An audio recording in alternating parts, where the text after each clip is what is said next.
ongoing program to defeat the coronavirus and to support our most, would you say, the most vulnerable members of our society. Just to give you an update from last week, the total amount of funds we have now committed to the combat the virus is now 1,491,521 pesos. This is right now close to $30 billion, which is already 8% of the of our GDP last year. This is really up from the report we gave you last week of about 1.17 trillion pesos. We have new programs in place. And again, these programs are designed to assist the most vulnerable sectors of our society. As I mentioned, we have 4 pillars in our drive to heal as one. We have the emergency support for the vulnerable groups, and that totals now 590 billion pesos, or 11.6 billion US dollars. That involves emergency subsidy program for 18 million low-income families of 205 billion pesos. Wage subsidy program for employees of small businesses to incentivize retention of workers, that is 51 billion pesos. A credit guarantee for small businesses up to 120 billion pesos. And this is the next item we will propose for legislation is net operating loss carryover for 5 years, and that should be another 139.5 billion pesos. A DTI loan program for MSMEs of 1.2 billion. A Department of Agriculture ACPC loan assistance of 2.5 billion. Additional LGU assistance to support the vulnerable sectors of 36 billion. DA and DTI rice programs to increase productivity and boost buffer stock, 16.5 billion. Land bank loan program for LGUs to increase their emergency, 10 billion. DOLE cash assistance program to support OFWs, 1.5 billion. DOLE cash assistance program to support displaced workers, 2 billion. SSS assistance to cover unemployment benefits, 1.2 billion. TESDA free online courses to upskill workers, 3 billion. And tax expenditure for the cost of the extension of the tax payment is 470 million pesos. We have another set of programs to expand the medical resources, and that is a total of 58.5 billion pesos. And then we have the fiscal and monetary actions led by the central bank, and the value of that is 843 billion pesos for a total of 1,491 billion pesos. We will send you a new breakdown of this and continuously update you as the programs develop and are implemented. Thank you. Thank you, Mr. Secretary, for your presentation. We will ask our Governor of the Bangko Sentral ng Pilipinas, Benjamin Diokno, who is the current Governor of our Bangko Sentral ng Pilipinas, And prior to his appointment as the governor, he served as the budget secretary from 2016 to 2019 as budget secretary, and in 1998 to 2001, and as budget undersecretary from 1986 to 1991. Some of his major policy reform contributions, including technical assistance in the crafting of the 1986 tax reform program to simplify the income tax system, and introduced the value-added tax, initiating a what you see is what you get policy to streamline the release of funds, and crafting the provisions of the internationally lauded Government Procurement Reform Act to modernize, regulate, and standardize government procurement activities in the Philippines, among others. He holds a bachelor's degree in public administration from the University of the Philippines, a master's degree in public administration and economics from the same university, a Master of Arts in Political Economy from the Johns Hopkins University in Baltimore, Maryland, USA, and a PhD in economics from the Maxwell School of Citizenship and Public Affairs, Syracuse University in Syracuse, New York, USA. Mr. Governor, you have the floor. Thanks, Martin. Well, I'll go direct to what BSP has done in response to the current pandemic. Now, first of all, this year alone, the BSP has eased its key policy rate by a total of 125 basis points. That's 25 in February, 50 last March, and another 50 this April. So this was really designed to ensure adequate liquidity in the financial system and to help reduce borrowing costs. Now, further reduction in the reserve requirement, that's number 2. This is the amount of money that we require the banks to deposit with us. Total reduction in reserve requirement since I assumed office was 600 basis points, okay? From 18% to 12%. This means for every 100 basis points you release into the system, 90 to 100 billion pesos. So you can just imagine how much money we have released into the system. The most recent release, 200 basis points, was done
This means for every 100 basis points you release into the system, 90 to 100 billion pesos. So you can just imagine how much money we have released into the system. The most recent release, 200 basis points, was done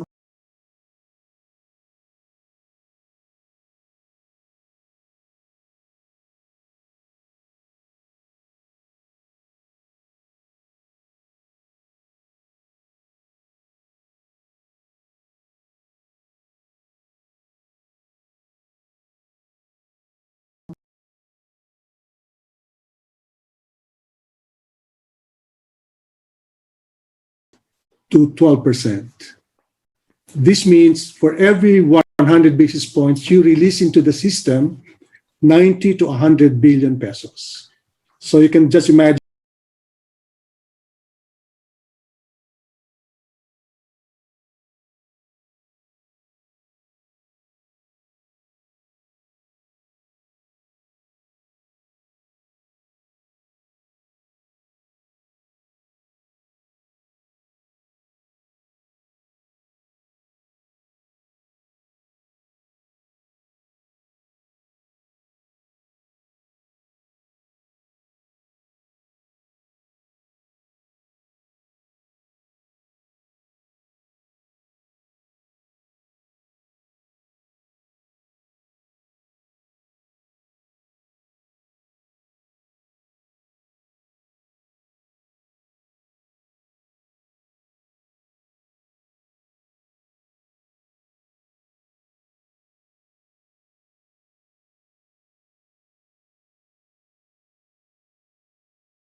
Maraming salamat po, Governor.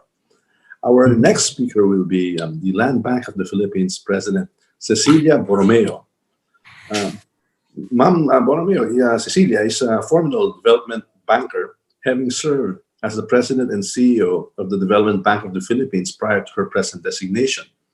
She worked her way up in the Land Bank, heading the agriculture and development lending sector, and gaining experience through the years in treasury and investment banking, public sector lending, corporate banking, global banking, wholesale banking, and lending program management.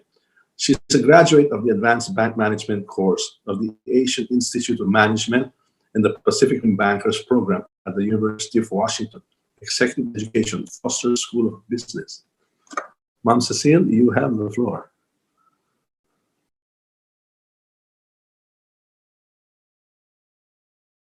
Speaker Alan Peter Cayetano, and to the Honorable Chairperson of the Committee on Economic Affairs, Congresswoman Sharon Garin, and the Chairperson of the Committee on Ways and Means, Honorable Joey Salceda, and good afternoon to my boss, the Secretary of Finance, Secretary Dominguez, and to our regulator, BSP Governor Ben Jokno.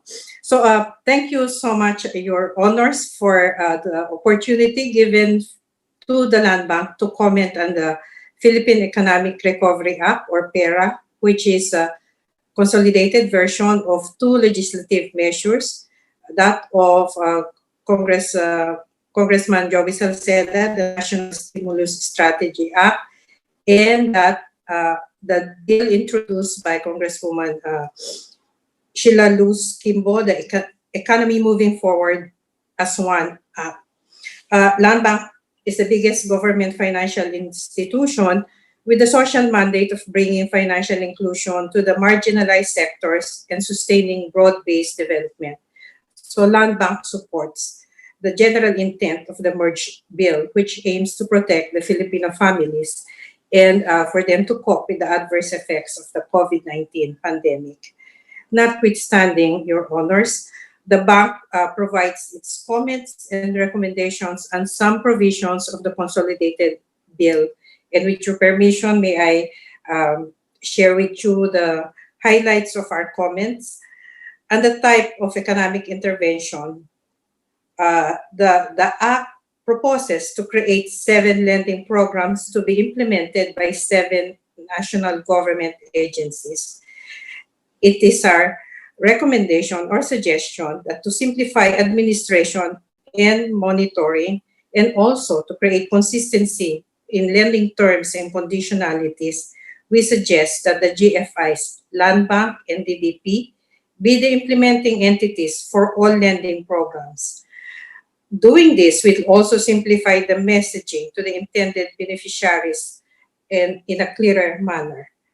The other agencies, the DTI, the BOI, the DOT, and ACPC, as mentioned in the bill, we suggest will focus on policy setting and direction setting. The SBC, the Small Business Corporation, and the Field Guarantee, which were also mentioned in the bill, will be the credit guarantors of private lenders to the same intended beneficiary of this economic stimulus. And the wage subsidies that will be provided to critical businesses, freelancers, and self-employed and repatriated OFWs that will be led by the DOLE, we would like to recommend to this agency, the DOLE, and other government agencies can tap the Land Bank of the Philippines to manage and facilitate the provision of the emergency subsidy to intended beneficiaries, considering the Land Bank's expertise in delivering social amelioration and cash grants. Land Bank remains to be a very reliable bank in handling government funds and transactions. In 2019, Land Bank disbursed a total of... Unmute ko, sir, para uwi to kanina, sir. Away sila contigo. If I may continue. Yes, just go ahead, ma'am. Okay. In 2019, Land Bank disbursed a total of almost 74 billion to 4.4 million beneficiaries nationwide under the Conditional Cash Transfer Program or Pantawid Pamilyang Pilipino Program. Meanwhile, under the Unconditional Cash Transfer Program, the bank released a total of 18.15 billion to 5.16 million beneficiaries. So we have the network, we have the manpower, and we have the IT system to deliver this social amelioration cash grants.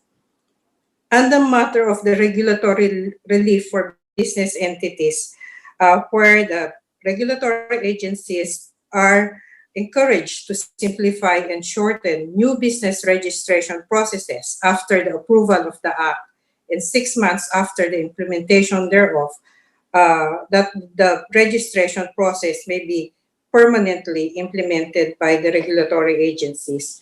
We also would like to offer our products and services which can be utilized to simplify business transactions. We have the Land Bank Link-Biz portal, which aims to provide convenience and efficiency to all involved institutions, as well as safer and faster delivery of funds, decrease the direct and indirect costs associated with physical cash or distribution of in-kind goods. The online facility has successfully facilitated 1.5 million transactions amounting to 4.6 billion in 2019. The Bureau of Treasury has also utilized the Link-Biz portal of the bank for its retail bonds tranche 22 offering and the premium bonds offering. So the business model of this LinkBiz portal has been tried and tested in several occasions. Land Bank also provides relief packages for business entities in the form of payment moratorium in accordance with the provisions of the Bayanihan Act. Under temporary bridging loans, we have the bank has current action plans and programs aligned with the national policy of supporting the operations and response measures to address COVID-19 emergency through the provision of affordable and accessible credits to productive sectors. So we have a lot of programs also in coordination with agencies like the Department of Agriculture, the Department of Agrarian Reform, and even DOLE for the OFW reintegration program. To help the SMEs, the microfinance institutions, and cooperatives recover from the adverse pandemic of COVID-19, Land Bank recently launched the rehabilitation support to cushion unfavorably affected enterprises by COVID-19, or what we call iRescue lending program. Through iRescue, Land Bank provides assistance through concessional and very liberal loan terms and conditions, like longer tenure of 10 years and a grace period of up to two years and principal. We can also fix the interest rate at 5% for 3 years. And we have allocated 10 billion for this program, in addition to the 10 billion that we have allocated for the LGUs, as previously mentioned by our chairman, Secretary Dominguez. And the capacity building program for the MSMEs, which also is provided for in the PERA, we also would like to offer the services and the resources of the Land Bank Countryside Development Foundation, which is also very much into capacity building of our mandated sectors like the microfinance institutions and the cooperatives. So probably together with the DTI, if they have additional funds, we can blend the funds of DTI and the other agencies and collaborate on the training of the MSMEs and the other affected sectors, which is very important to improve their credit worthiness. And the provision of jobs or protection of Filipino jobs through negative interest loans. Although we support the general intent of the provision, we recommend that said loans be off balance sheet, meaning if government will have funds for this, we will administer the funds, but it will be off balance sheet so that we will not have to use the same rigorous processes and the same stringent filters that we normally use if we use the depositor's money to lend to borrowers. We also recommend that the policymakers consider the cost of managing the fund in the formulation of implementing rules and regulations and guidelines for this sector. Having said that, we also would like to mention that we actually are administering a lot of special funds for the Department of Agriculture, like the Agricultural Competitiveness Enhancement Fund and the Socialized Credit Program for the sugarcane industry, and also the Expanded Rice Credit Assistance under the Rice Competitive Enhancement Fund. So we have the processes, we have the resources and the structure to administer special funds, which is similar to what is being contemplated in the PERA for lending to the intended beneficiaries without affecting the entire balance sheet of the bank. And the creation of a new NEIC, which is also being contemplated in the bill, the National Emergency Investment Corporation, we respectfully suggest that the the legislators, the policymakers, consider revisiting the mandate of the National Development Corporation and probably repurpose this corporation with the same functions and powers mentioned in the bill, considering the gestation period that is required to organize a new GOCC and get it going and implement the programs. And the enhancement of the Build program, the national government can tap Land Bank to finance projects in universal healthcare, education, and food security. Through the bank's Builders program, we can lend and extend financial assistance to duly licensed contractors that will undertake these programs. And the creation of the Economic Stimulus Board, where the Land Bank can be tapped as a resource person to support that board. We will also support any fundraising activity that the Bureau of Treasury will need to undertake to fund the programs contemplated under the bill. Land Bank probably is the number one GSIS in the primary market. So, having shared all of those comments, looking ahead, Land Bank will continue to strongly support the urgent and carefully coordinated measures of the national government to mitigate the effects of COVID-19 pandemic. We will continue to be at the front lines of delivery of services in responding to the banking and financing needs of vulnerable Filipino households and businesses during these challenging times. Thank you, Mr. Speaker. Thank you, Congressman Romualdez, for this opportunity. Thank you so much to our Land Bank of the Philippines President, Ma'am Cecilia Borromeo. Although he presented last week, we have our GSIS chairperson and president and general manager, the person of Rolly Makasayat. And if Mr. Rolly Makasayat is available, I think he has some updates for us this week. Rolly? Yeah, Kong Martin, good afternoon. Kong Martin, good afternoon. Good afternoon, Speaker.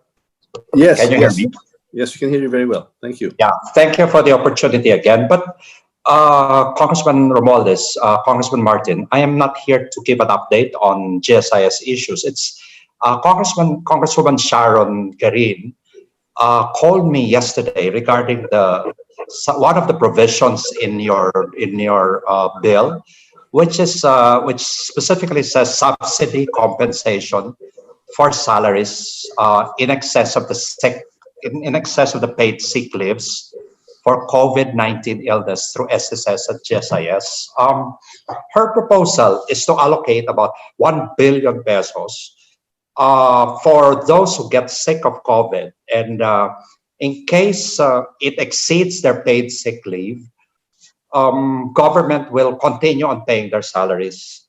I have a suggestion. My suggestion, I like the idea, but my suggestion is instead of allocating money for government employees, anyway, I'm not familiar on how you prepare the budget, but as I understand it, the budget of the salaries of all government workers are already in the GAA. So what you can do is all those employees who get sick, you just give them an additional 30-day leave credits instead of allocating more funds for them. You can use the 500 million allocated for government employees instead be given to GSIS so that it will be given to SSS so that the private sector will benefit from it. So for instance, a person, assuming an employee, a government employee, goes on quarantine for 15 days and gets sick for 15 days, he continues on receiving his salary for the next 30 days. This would be in addition to his regular paid sick leave credits. I think that's the suggestion I have. Congresswoman Garin, I discussed this with her yesterday. If that's okay with the suggestion that I have. Kong Sharon, would you like to react? Kong Martin, Sir Rolly, thank you. But we'll take note and then we'll discuss it with the authors and the committee members as well, so that they can assess. But thank you for enlightening us. At least maybe that would save us some budget for You other can, things. you may perhaps give the money to the private sector more than to the government for that, for SSS members. That's my comment. Oh, Martin, by the way, I just want to update Congress as well. So far, since April 13, GSIS has released already over $500 million in emergency loans and other loans, benefiting thousands of government employees. So just wanted you to know that these are at very, very good rates, 6-7%, payable over 3 years. And hopefully my target is to hit about 5 to 10 billion pesos. And thank you to Governor Ben. Jokna was my teacher for buying some of my treasury bills. Gov Ben, salamat po. Gov Ben is my teacher, Kong Martin, was my teacher in UP. You're welcome. Yes. He taught us a lot as well. Kong Martin, Yes, ma'am. Chairman, is one of the bills in the Congresswoman Stella's proposal actually, which is a very laudable provision, in which the victims of COVID, because most of them will have excess from the sick leave nila na allotment, both in private and in the government. So the proposal was to allot 1 billion to cover the days that are in excess legally. That's why we consulted with SSS and GSIS, because once they get sick, also they have to go on quarantine another 14 days. Kaya baka maubusan din ng pera yung mga private or even in the government if there's not enough funds. Congressman Martin, thank you. Thank you, Madam Co-Chair Sharon Garin, and thank you also for the brief update to Rolly Macet, the chairperson and the PGM of the GSIS. We also invited the good President CEO of the SSS, Aurora Cruz Ignacio. I don't know if she's still here or if she has joined us. If not, we can invite the chairs and the co-chair of the Economic Stimulus Cluster Committee to propound any questions or to make any clarifications on the presentations made by the good Secretary of the DOF, the Governor of the Central Bank, and the Land Bank of the Philippines. Kong Joey, as Chair of the Ad Hoc Mr. Chair. Cluster. Speaker, yes. Yes. I've discussed a little bit about this with Sec Sani, and we've been working together with the economic team. But basically, the premise is these are very good programs, very concrete actions, very inclusive, but also with the recognition that in implementation, there's no perfect system.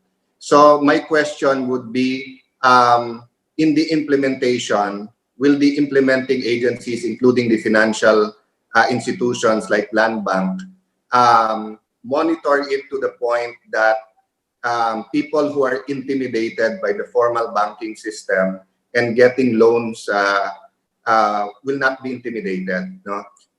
This is a short anecdote. It happened more than 15 years ago, but there's a community leader and businesswoman na ninang namin sa kasal ni Lani dito sa Taguig. We visited her once, and when she came out, she was fully dressed, ang daming alahas, and we were teasing her, is she going to a kasal or is she going abroad? And she told us she's going to the bank. So sabi namin, Ninang, bakit ganyan ang bihis mo kung pupunta kang bangko? Kanya, hindi ka naman papansinin ng assistant manager o ng manager unless mukha kang kaya mong magbayad. No?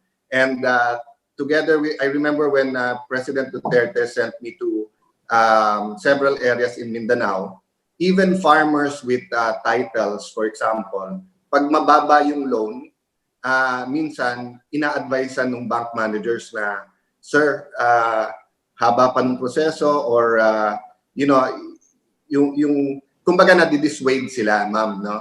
So I know we're doing everything, but since the mga kapatid natin media and bloggers are well connected to our people, to the grassroots, I thought of asking these practical questions, no? So in the same manner that we're asking the SWD and the LGUs to oversimplify and make it very easy, even the appeal system, how do we get people not to borrow from 5-6, which is walang kasulatan and but very, very high interest rates and go to you, no? So will there be a process wherein minimize then yung requirements? Of course, without affecting your financial institution. We do understand very much, Sexani and Gov, Jokno, di ba, na the purpose is to help people but keep the financial institutions healthy, no? So is there a way to do both, but making it so open to, I am talking basically siguro about micro, di ba? Yung mga may small and medium, sanay sila sa banking process, but siguro yung mga micro. No? Thank you, Chairman. Thank you, Speaker. Who would like to react to that one? Martin. Yes, Rolly, Sa yes. GSIS, the statement of the speaker was for micro and small businesses. But on the part of GSIS, what we've been doing so far is we are giving out loans up to ₱500,000 per member, no, per GSIS member, and that's only 6% payable over 6 years. And that's ₱500,000 per member. So far, we've released over 100 billion pesos already to over 250,000 GSIS members. But then again, that is for government employees. The speaker was mentioning about the possibility of doing the same to the MSMEs. I don't know, that's not my mandate. I think it is Cecil. Hi, Cecil. Hi. Yeah. That's your area, Cecil. Yes. If I may, Chairman, yes, we can strike a good balance of maintaining prudence and the other due diligence processes that we need to undertake before we lend out precious government funds. No, but I think Land Bank was able to demonstrate that that balance can be achieved when the Department of Agriculture asked Land Bank to administer the Sure Aid program for the small rice farmers that were affected by the rice tarification law. So the key success factor actually in that process, where Land Bank was able to process thousands of borrowers, and we were able to compress into just actually 2 pages, so 1 sheet of paper, both the promissory note and the loan agreement and the other features of other usual loan documents that we require from borrowers. So we were able to compress that, but only because we had a list of the intended beneficiaries, Your Honor. So when we got that list together with the Department of Agriculture, we vetted the lists. We knew exactly how many hectares they cultivate, and so there was a vetting process even before we gathered them and gave them the cash cards. And we brought our mobile ATMs in the gymnasiums of the LGUs, so that right after they sign on the promissory note and the loan agreement, we give them their cards, which we processed before we went to the venue because we had the list.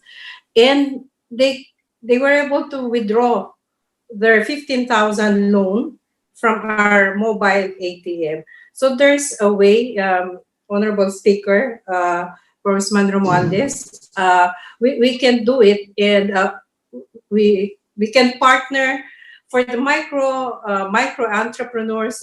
We can partner with the more stable microfinance institutions like the card, which is a very wide network of branches, and of course the cost to the end borrower will have to be managed as well.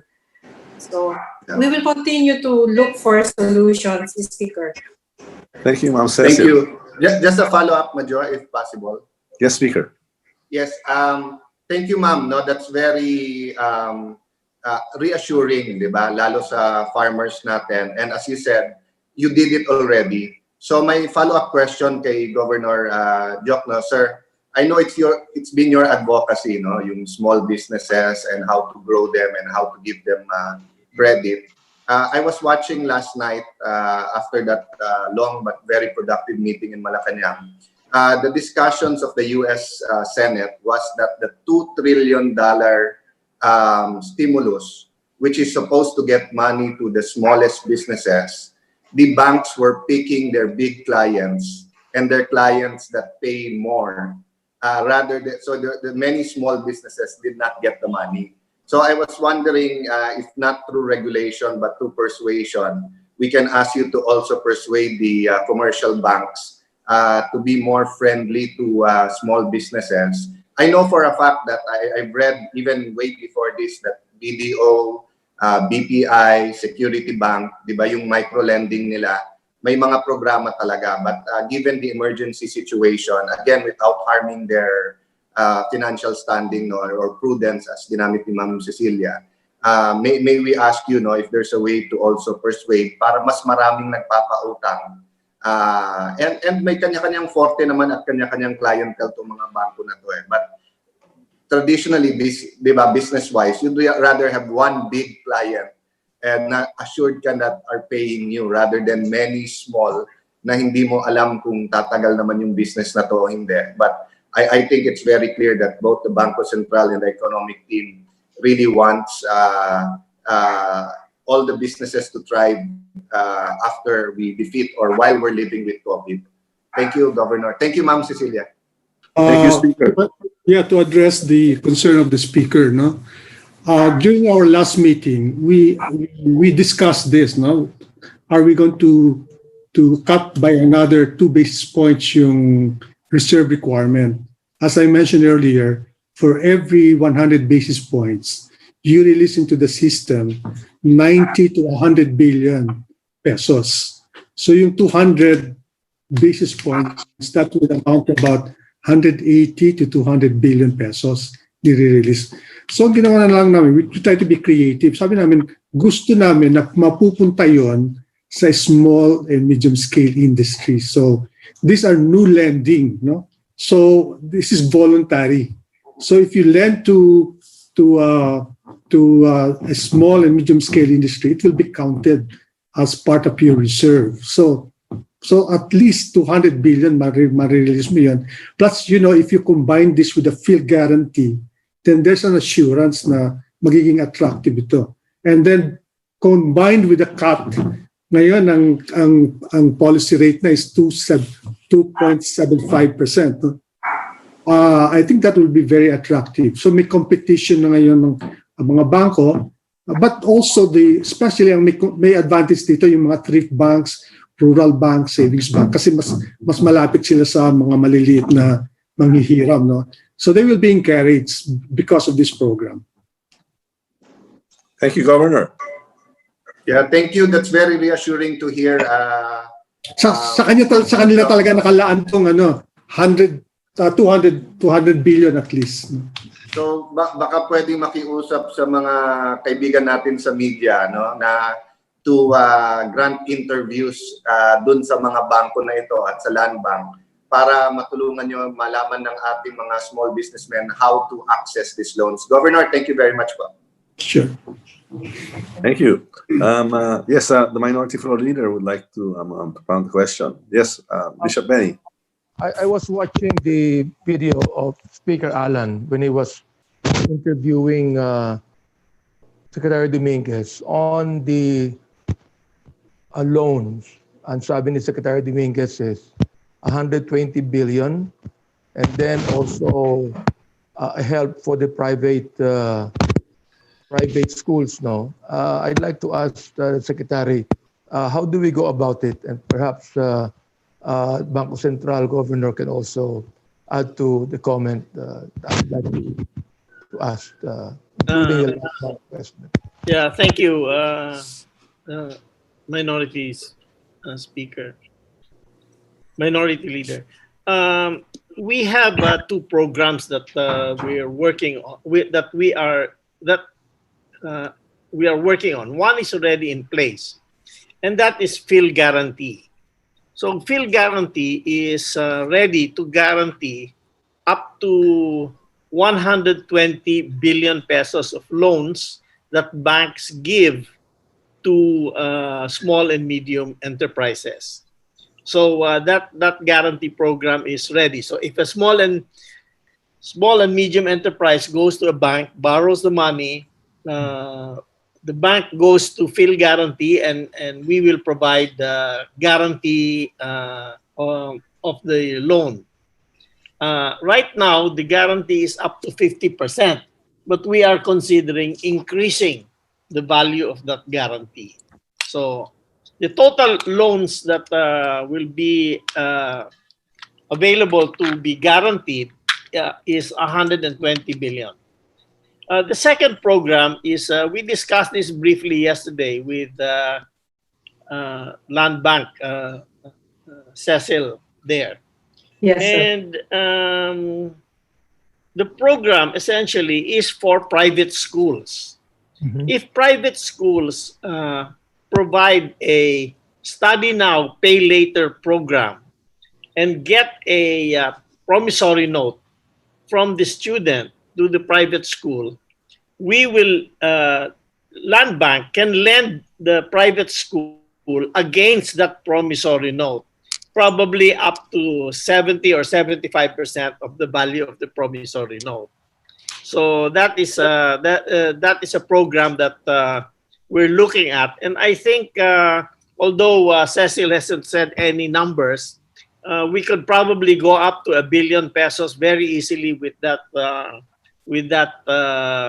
facility. But they are studying it, and really this is aimed for people, especially the OFWs who are coming back and who decide to upgrade their skills and go back to school. So this program will be available soon to the private schools. Kasi sa state-owned schools, libre na yon. But we want a program also for private schools. Will it be available for the high school and college, Secretary? Yes, of course. Of course. Of course. For private schools, kasi libre na sa sa public school. High school and college, yes. How Thank you, about sir. the SM, Chairman? How about the interest rate and the mode of payment or the term of payment? Perhaps. Yeah. We will negotiate that with the private school, but essentially, since the central bank has provided a lot of liquidity and has lowered the base interest rates, those interest rates will be very affordable. Thank you, Secretary, and thank you, Bishop Mate. Thank you. We'd like to recognize Kong Sharon Garin and to be followed by Kong Stella Kimbo. Thank you. Thank you. Kong Sharon. Thank you, Chairman. Secretary Sani, I was looking at the list of sectors. Are we also addressing the concerns? Kasi ang dami kasing sumusulat sa amin about the tourism industry because it will involve the hotels, not only the big ones, hotels, the airlines, also the mga micro and small and medium industries. Other than the loans, are we going? Do we plan to maybe repurpose or infuse some capital para if the new norm is totally different, then they can have that option and they will have the facilities and the funds also to adapt to the new normal. Yes, I just got the letter of Secretary Berna Puyat this morning asking for assistance for the tourism industry, particularly the hotels and the restaurants. And we're studying exactly how we will do this.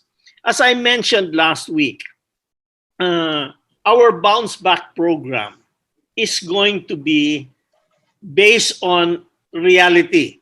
We are conducting a survey of the different industries and asking them exactly what packages do they need.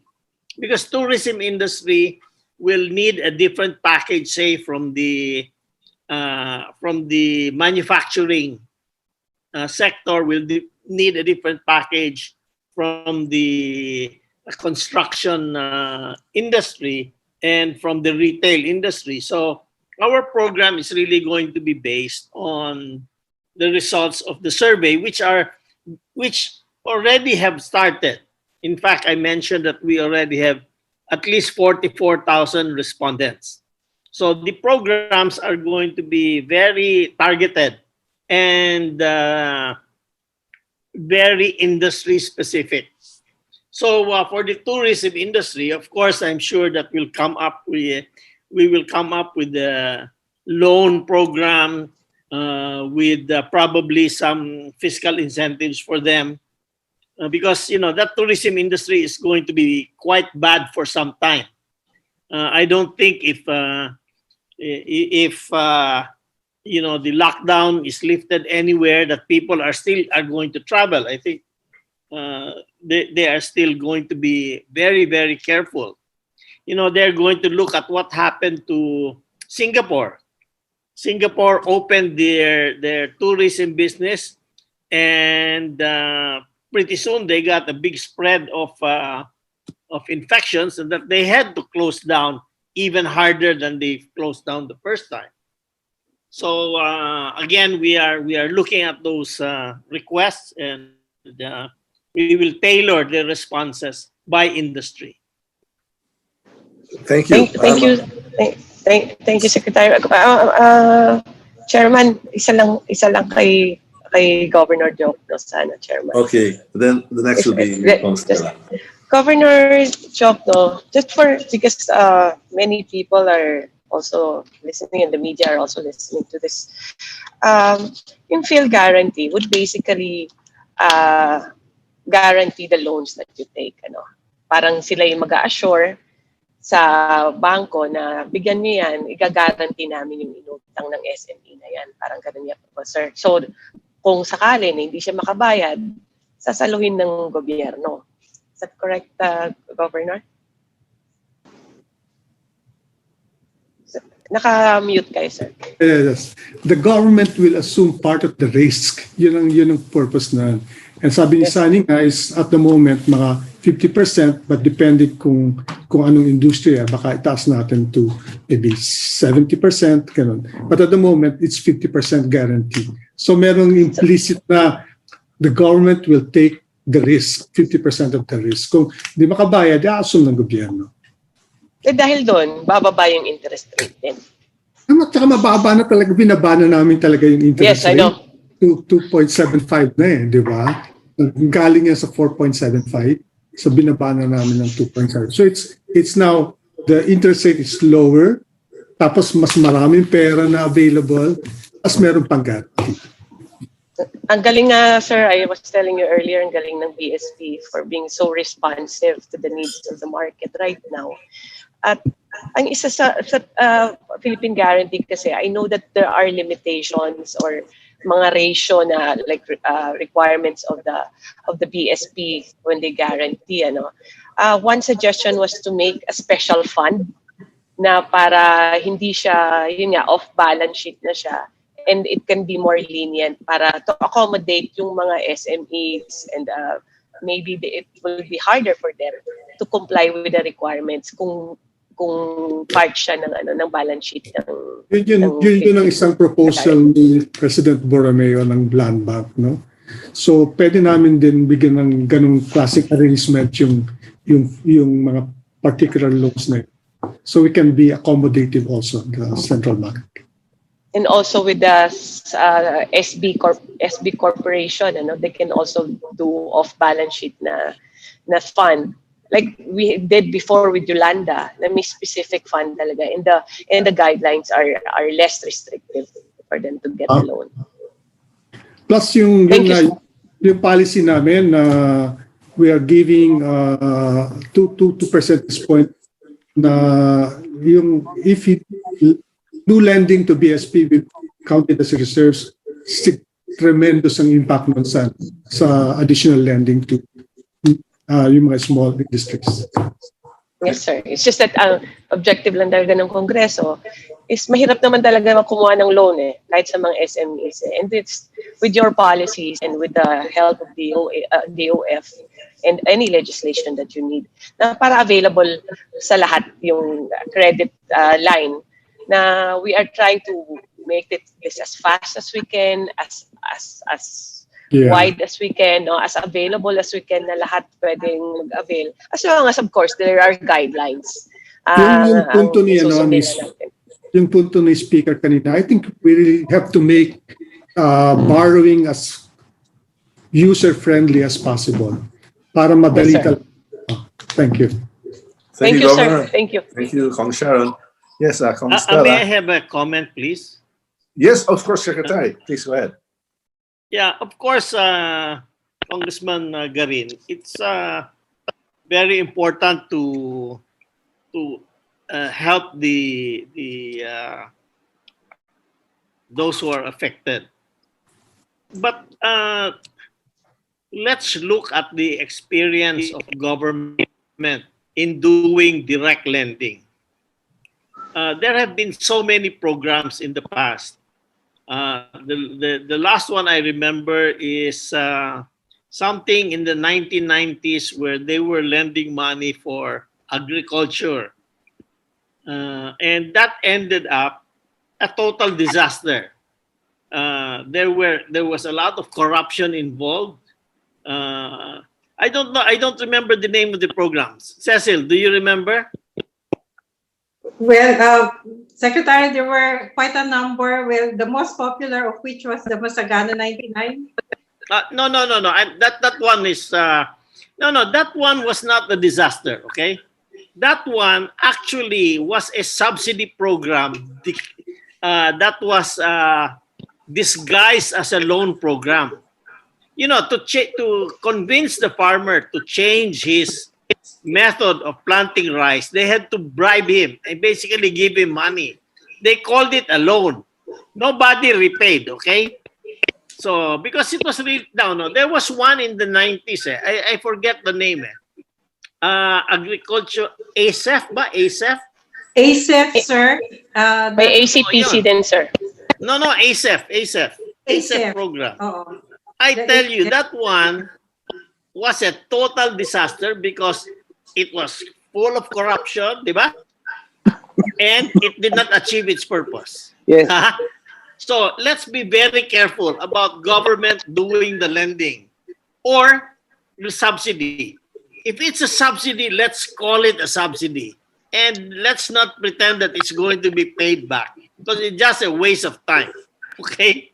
So let's separate lending from subsidy. If it's a subsidy, for Christ's sakes, call it a subsidy. Thank you. Thank you, Secretary. Yes, Kong Stella. Martin, can I say something? Yes, LA. Yeah, I'll go after Stella. Or you want me Okay. to go ahead? Stella, would you like to go ahead, or we let LA go ahead? Oh, up to you. Yes, please. Okay, LA, go I'll ahead. after you. Ladies first. Go All ahead, right, Stella, the- go ahead. All right, okay. Maraming the salamat. gentleman. Maraming salamat. Pero lalong maraming salamat po sa ating economic managers. Salamat sa inyong presentation. Tunay na nakakakalma ang inyong presentation. Sana nakikinig ang ating mga kasamang mga negosyante kasi klarong-klaro po na sufisyente ang ating pondo moving forward. So I think at this point, what is really needed is legislation that would create a sound economic stimulus plan. Nang sa ganon is masigurado po natin na na magkaroon po ng discipline in spending. Nabanggit na po kanina ni Secretary Sani na importante na maging well-targeted ang ating spending. So hindi lang po dapat efficient ang ating spending under this economic stimulus plan. Importante din po na well-targeted. Ibig sabihin, mapunta ang ayuda sa totoong sectors na talagang nangangailangan ng tulong. Anyway po, may question po ako. Sana to each of the three, let me start po with Gov. Ben. So, Gov. Ben, when I was running my growth models, I consulted with a number of macroeconomists, so sa mga taga-UP, taga-Ateneo, taga-PIDS. At ang sabi nila sa akin, ang pinakamahusay daw na macroeconomic model ay nasa BSP. So gusto ko sanang tanungin po sa inyo kung ano po ang inyong forecast po pagdating po sa GDP growth for 2020? Hindi kita masasagot ngayon. Narito sa katabi ko si Deputy Governor Dakila. No? Totoo yun. Marami kaming modelers dito. So ngayon, pinapa-compute ko pa siya ngayon by quarter. But at the moment, wala pa kaming nailalabas. Siguro, Very tentative goal. okay. Very tentative. Close to that. Close to -1 to 0. So the worst case is -1 and the best case is 0. Pero alam mo naman, many things can still happen. So at the moment, naroon tayo. Okay po, medyo ang aking worst scenario ay nalalapit din naman po sa inyo. So anyway po, thank you po. Ngayon naman po, para kay Sec Sani, just a few operational questions po, if you don't mind, Sec. You mentioned that you are setting aside 51 billion pesos for wage subsidies that will be targeted to employees of MSMEs. So I'm wondering, Sec, if you're also supportive of the idea of setting aside wage subsidies, but this time targeted to the owners of the small businesses. Kasi po, right now, as a result of COVID, marami pong yung disrupted businesses, pero patuloy pa rin po ang pagbayad ng sweldo, patuloy ang pagbayad ng renta, pati ng electricity. So marami po sa mga businesses natin na talagang nagre-run dry na po ang kanilang working capital. So I'm wondering if the wage subsidy program, if you're amenable to expanding that and this time targeting the owners of small businesses. Well, as you know, our first priority is to help the most needy in the community. And those are, the way we defined it, those people who are in the informal sector.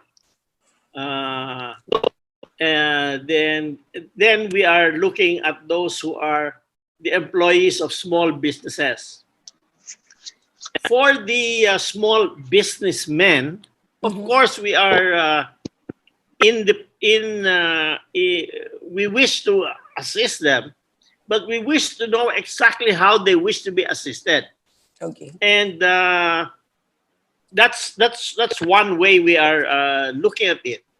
But in general,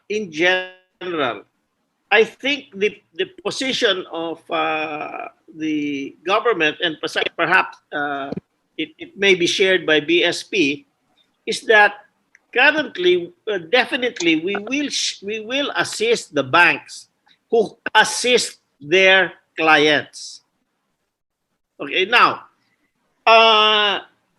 there are banks who don't want to assist their clients. Now, how are we supposed to deal with that? How are we supposed to make the judgment that this company is really worth saving or not? Did it go under because of COVID-19, or did it go under because it's just not viable? Okay? So that is a question that we haven't answered to ourselves yet. But I think if the bank is willing to help the client, we are willing to help the bank. On the fiscal side, we're willing to provide the guarantee, and perhaps on the BSP side, perhaps they're willing to help through easing the regulations that they have. But in principle, I think that's what we're doing. Really, the question is, what about those guys that the banks themselves don't want to help? That's the real difficulty. Thank you. Yes, and Secretary, just as a follow-up question. So you said that about 120 billion in loans will be guaranteed by government. Just a quick question po. What is the default risk that you're looking at this time that we are possibly entering into a recession? Pretty high. Yeah, so I'm asking this po so that for our purpose we can compute properly how much we need to put into this stimulus plan. At this time, I don't have the hard number. I think we will have to work together with BSP to take a look at the default risks of the banks. But you know, it's certainly going to go up. It's not as the economists say, the risk is on the downside. Di ba yun? And we have to face it. Okay, it's just the effect of the COVID-19. A lot of it is not their fault, but you know, there are companies that have been losing money for the last 3 years. No, well, their competitors continue to make money. Now, should we help those companies that are losing? I'm not really that sure. Okay, so I don't have the number. We'll have to work together with the BSP to determine what to expect in the default rate. All right. Thank you, sir. Thank you, Secretary. Medyo, Yes. sorry, just one last question for President Cecil of Land Bank. Okay. Go ahead. Kasi po, syempre po, inaasahan natin ang Land Bank na siya pong tutulong sa pagpapautang po sa ating small businesses. Napaka-reassuring nyo naman kanina na binanggit niyo po ang inyong mga existing programs na po at karanasan pagdating po dyan. But can you just give us a profile po of the typical small business borrower? Like on the average, magkano po ba ang usually na inuutang nila? Ano pong sectors po sila nanggagaling? Kung meron kayong datos po on their default risk, baka pwede nyo na rin pong i-share sa amin. Ano po ang nagiging problems nyo po pagdating po dyan? And finally po, ito pong panukala po namin kasi 300 billion pesos po. Dito po sa consolidated bill, 300 billion pesos po ang pinopropose po na ibigay po sa Land Bank pati DBP. So malaking pondo to. So syempre on our end, gusto rin po namin ng assurance na yan po ay properly po maa-absorb at magagamit for the purpose of helping our small businesses. Ma'am? Thank you, Congresswoman. Ang Land Bank po, we have more than 5,500 small and medium enterprises in our portfolio. Our total exposure to this sector as of end of March was 42 billion pesos. So on the average, the loan size of the MSMEs would be 7.5 thereabouts million. And sorry, per business? Per borrower? 7.5 million for various purposes. Per borrower? Per borrower. For MSME, SME borrower. For various purposes. But most of them, they borrow for working capital. But we also lend for expansion, so acquisition of additional machineries and equipment, we also do that.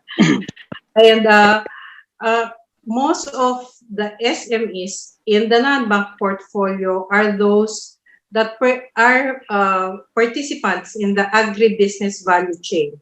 Because if you remember, Land Bank really is focused on agriculture and the entire agribusiness value chain. We have some, though, that are also in the tourism sector, but those are very small, very few, compared to those in the agribusiness sector. We have had good experience with small and medium enterprises. Our collection rate is okay, past due rate is very manageable, but I agree that because of the pandemic, we would see most of them encountering also their own difficulty in terms of liquidity and profitability. So we are prepared to help them restructure their loans. Huli na lang po, ilan po ang naging borrowers niyo po na small businesses noong taong 2019? Wala ho akong datos kung ilan yung incremental. But Opo, incremental. Ang Hindi po, kasi total, ang gusto natin malaman is for 1 year, ano po yung maximum capacity ninyo? Well, I mentioned the total na borrowers namin is 5,500 SMEs. But that's cumulative, di ba? Cumulative. Gusto natin is per But remember, most of them have credit lines that need to be renewed every year. Kasi working capital line yan So it's a short-term facility we renew every year. Some of them, they they ask for an increase. So I think about 80% of the 5,500 SMEs in our portfolio would require renewal of their credit facilities every year. Oh, so about 20% would be new. Sige po. Thank you po. Thank you, No, Kong 80% Stella. is renewal, yeah. Thank you, Yeah. Cecil. El Rey, yes, you can go ahead. And after El Rey, we will have Kong Joey Salceda, who will have to leave at around 3 p.m. Thank you. Yeah, thank you, Majority Leader. Yeah, yeah. Th- Thank you, Majority Leader. Can you hear me? Am I clear? Now you're clear. Now you're okay. Anyway, first of all, I would like to congratulate Secretary Sani and Governor Ben. They have an extensive grasp of the situation, and every time we talk to them, we feel more positive and hopeful that we can bounce back from this situation. No? Also, likewise for Ma'am Cecil and Rolly for always helping. My question basically is this: no, we've been talking about an enhanced BBB as part of stimulus, which is very good idea. We've been talking about MSMEs, helping them. My question basic plan of government in terms of the idea of Secretary Dar, yung plan. Because coming from a rice-producing province, I feel that the most affected in this crisis are the farmers. Why? Because affected us. The prices of copra, prices of palay has been an all-time low. So I feel that it's about time that we recalibrate our agriculture industry even amidst the COVID crisis. So my question being is, what is you feel that this will really help our people who are most affected? Who would you like to address that to, El Rey? Maybe Secretary Sani first. Okay. Secretary? You were asking about agriculture. This morning we had an ED. Yes, sir. Yeah, we had an EDC meeting, and again, one of the ideas was, how to help agriculture. I think we should. I expressed the opinion to Secretary Dar that this is the time we should start thinking hard of economies of scale, or that the fact that the peasant farmer with 1 hectare isn't going to make it. Is not. That has just been brought forth now because of this health crisis. But in reality, to have a prosperous agricultural sector, we cannot continue with this romantic idea that the single farmer with 1 hectare is going to make a good living. I don't think that's ever going to happen.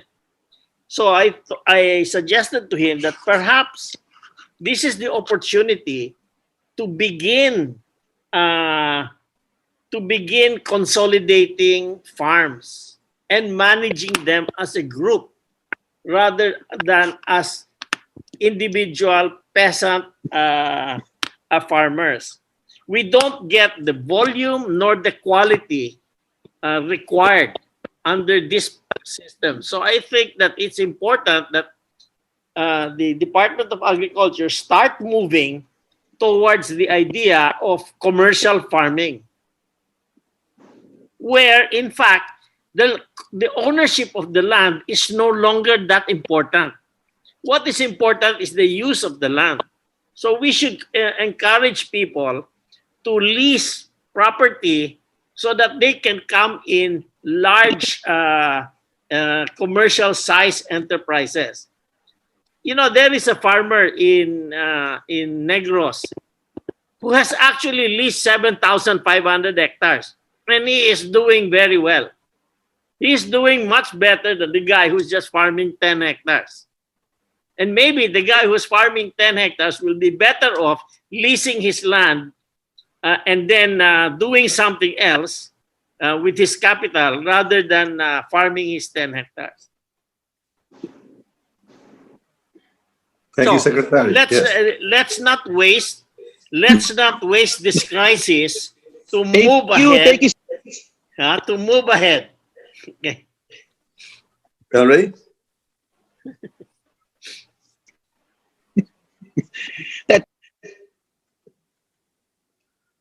You have anything more to add, El Rey? Okay. If there is nothing more for El Rey, we can ask Congressman Joey Sauceda, the chairperson of the Ways and Means Committee and the chair of the Majo, a few more. Oh, okay, El Rey. Majo, a few more input.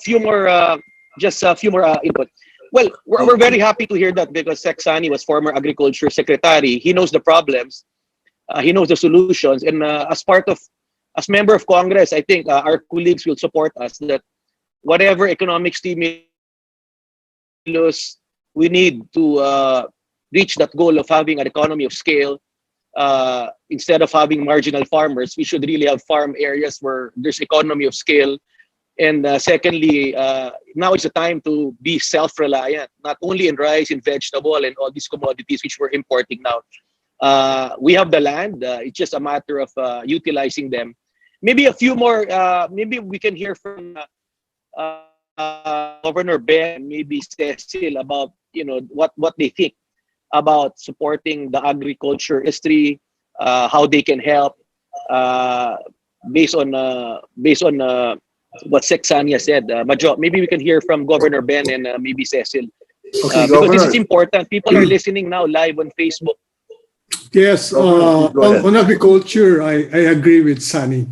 I think we really have to change our strategy, from small farming to commercial farming to get economies of scale. Now, on the Sunny was saying something before there was a breakdown. No? I think we should really we should take advantage of this crisis. There are opportunities being presented to us. So when we open up the economy, I think we should be stronger, we should be better, and we should be more agile. So it's not business as usual. Hindi basta binukas mo na lang, that's it. We really have to think of what will be the new economy. How would it look like? Okay, so we have to challenge a lot of old ideas and come up with new ideas. In terms of banking, for example, I think this is giving us an opportunity to accelerate our desire to go into internet banking or to being more. Right now, we're cash heavy. We're very much dependent on cash. We would like to see the day when we're cash light, less dependent on cash, more electronic banking, etc. So we have to use this crisis as an opportunity to be stronger and more agile. Okay. That's Thank you, Governor. Cecil? Last Majo, with Governor Ben, no? Majo, hello? Go ahead. Go ahead, Ellie.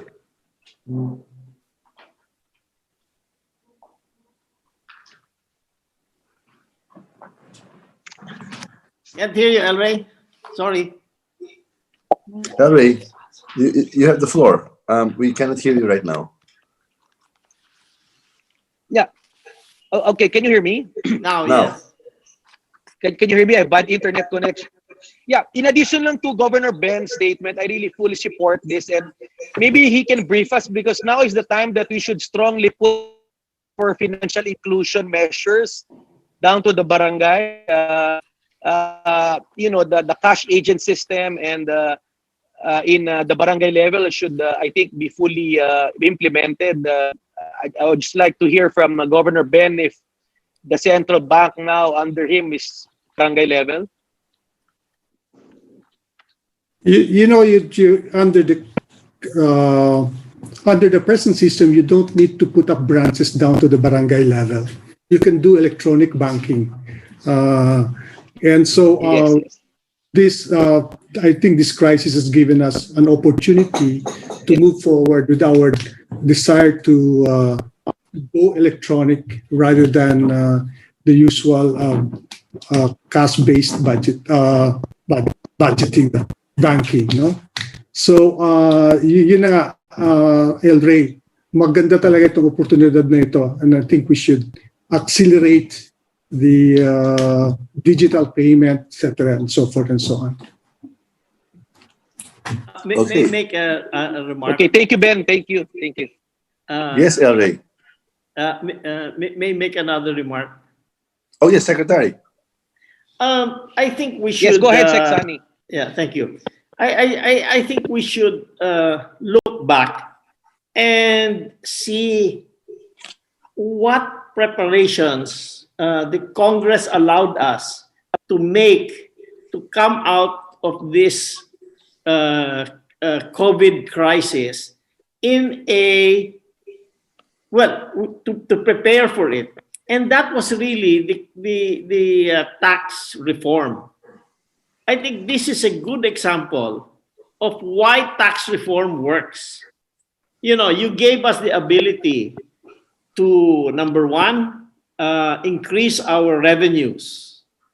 Number two, you gave us the ability, you approved a budget that was very conservative and that was spent for a really productive enterprise. So you are the Congress is the one who helped the Filipino people be fully prepared for this crisis. I mean, we did plan for it, but when it came, we're ready.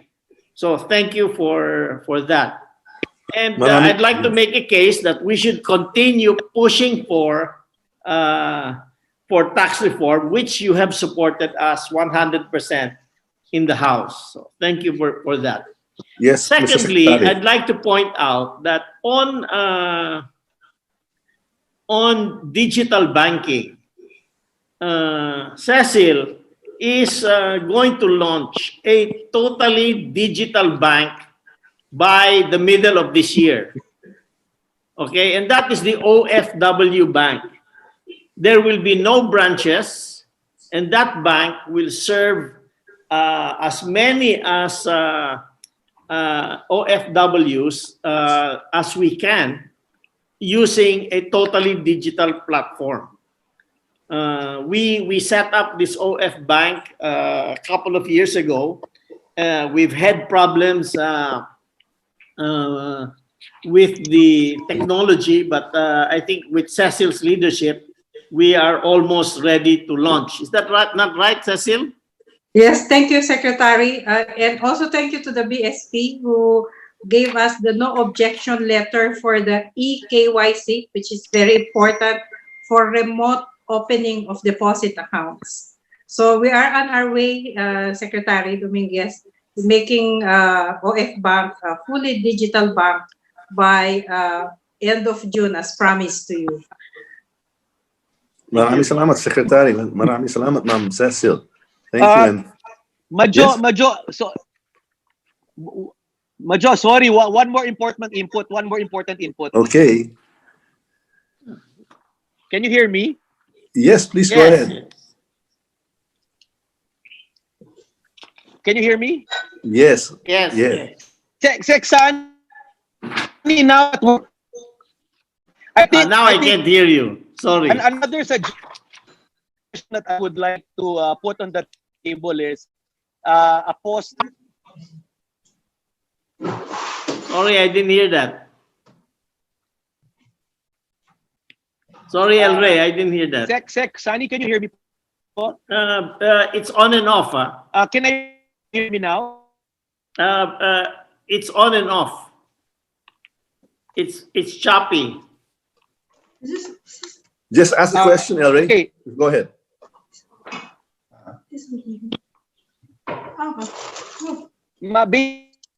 Basically, may comments of Sexani and of Ben. Another input that I would like to share, we're trying to financial inclusion measures, digital bank. May I also suggest that we should also improve and fund the system for all forms, guidelines, and the people can pay access everything online.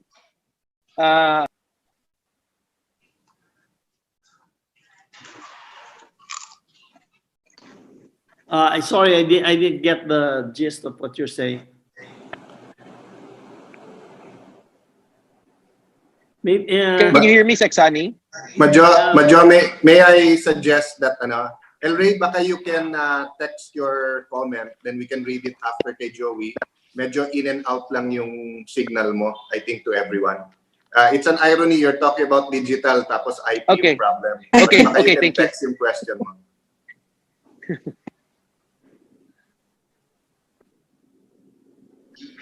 Okay. Madjo, baka we can move to Chairman Joey. Okay, Joey, please proceed. Maraming salamat. Una-una kay Cecil. Cecil, Yes, Congressman Joey. ilan pa ba yung agrarian reform loans na sa'yo? O balance sheet? Yung pag-purchase po ng lupa. Yung land amortization, Hindi po. Magkano pa ba yung outstanding balance ng mga agrarian reform beneficiaries sa'yo? loan ho ba to agrarian reform beneficiaries o yung No. land Yung land acquisition. LAD. yung land amortization? LAD. LAD. LAD. Oh. Pwede ko ho ba kayong balikan? Wala akong datos ngayon. Mga ilan pong hektarya yan? Marami pa ho yan. Libo-libo. 4 million? 4 million? So, wala ho akong datos ngayon, pero subukan ko hong hanapin. But marami pa hong outstanding land amortization, yung mga ARBs. Magkano ba? Nakaklowa pa yan? Yung iba, nasa CLOA pa. Oo. But Yung iba? we have already... So, baka gusto mong individual i-pursue. ho, Magkano ba CLOA. ginagastos mo sa pagkolekta niya? Baka mas malaki pa kaysa service fee. So, in other words, bakit hindi na lang natin patawari kung doon lahat siya? Nasa inyo po yun. Pero we have more than 100 personnel in charge of collecting from the ARBs their monthly land amortization payments. And of course, giving services also to the landowners. Congressman? Joey, do you want to follow up, Joey?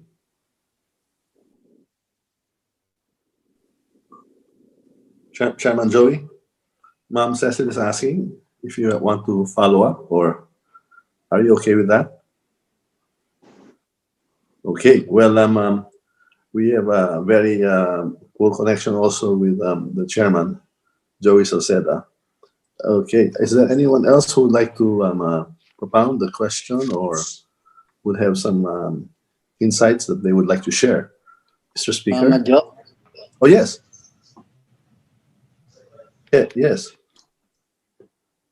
Ano lang naman sa akin, wala naman ako itatong, gusto ko lang sanang i-urge si Secretary Dominguez na kasi ngayon, di ba, alam naman natin maraming industry sa atin ang sarado, baka ma-consider niya na i-treat as BO yung POGO kasi sayang rin yung income 500 to 600 million monthly.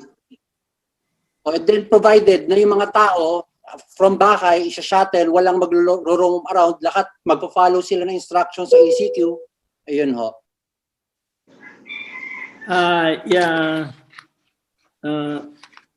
Mr. Chairman, thank you very much for that suggestion.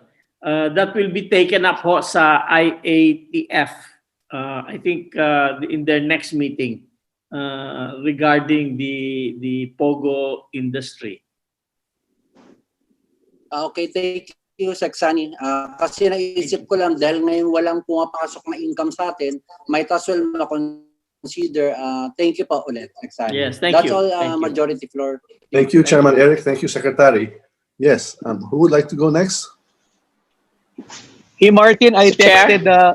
texted Seksani my question earlier or suggestion about e-government. Okay. Seksani, Mr. Chair? have you received that?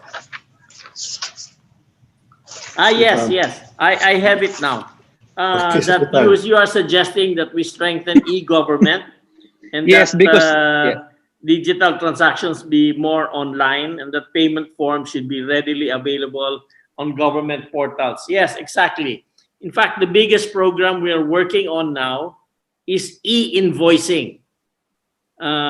Once we get that e-invoicing program set up, that will mean a big step in e-governance already, and we have been working on that for the last year or so, and we should come to a conclusion, a good program by the middle of maybe the third quarter of this year. Thank you. Thank you, Seksani. Because the new normal basically is less physical contact and Correct. just simple getting forms right now.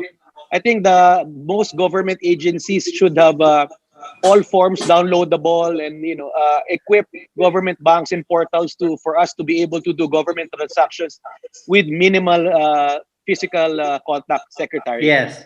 Thank you. Thank Thank you, you. Sec, Yes. for We're Thank you, working Secretary. towards that. Joey, would you like to follow up, or has Joey left the meeting? Yes, he's left, no? Okay. Well, is there anyone Mr. Chair? else? Yes. Mr. Chair, Yes. can I Yes, proceed? Carol. Yes. Go ahead. Mr. Chair, I just wanted to, it's not exactly a question, it's what members of the committee are trying to do.